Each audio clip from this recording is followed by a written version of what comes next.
पता चला। काबीना की मंजूरी के बाद अब कहा जा रहा है कि ऐवान से भी मंजूरी ले ली जाएगी कल ही, और सुओ मोटो की ताकत जो है उसके हवाले से अब अमेंडमेंट्स की जा रही हैं, या ये कहे कि कानून साजी की जा रही है। इत्तेजाज अहसन साहब पाकिस्तान के सबसे बड़े आईनी और कानूनी माहिर हमारे साथ हैं। इत्तेजाज साहब, आप क्या कहते हैं कि यह अब फौरी तौर पर नाफिजुल अमल होगा, सुप्रीम पाबंद हो जाएगी कि तीन जजेस ही होंगे तभी सुओ मोटो लिया जा सकेगा? और इसके अलावा ये भी बात की जा रही है कि जी किस तरह बेंच बनाया जाए, उसके हवाले से भी सोचा जा रहा है।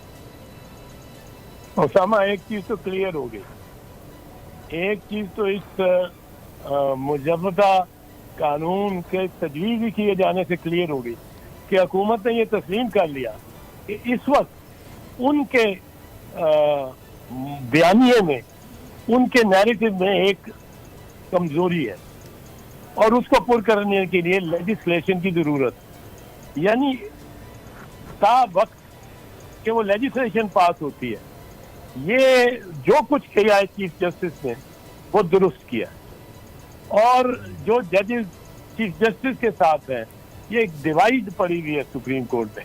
वो बिल्कुल आइन पे चल रहे हैं, कानून पे चल रहे हैं।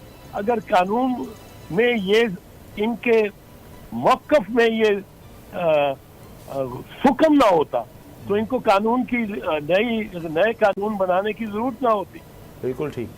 तो ये तो तय हो गया कि अभी तक इस वक्त का जो कुछ चीफ जस्टिस और वो मेजॉरिटी ऑफ 5-3 ने किया है वो बिल्कुल दुरुस्त है, और अब ये आइंदा के लिए बना सकते हैं कानून, आइंदा के लिए बनाए।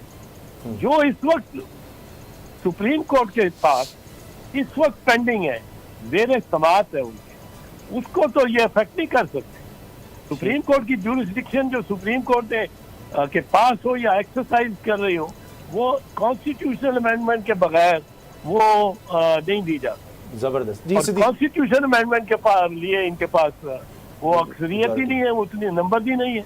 उसके लिए 228 मेंबर होने चाहिए, 342 का 2/3 जी। अब वो है नहीं इनके पास। बिल्कुल ठीक। तो अब ये लेजिस्लेशन से करना चाहते हैं। उससे एक बात ये हुई कि ये तस्लीम कर लिया कि जो कुछ अभी तक हुआ वो दुरुस्त हुआ आइन के और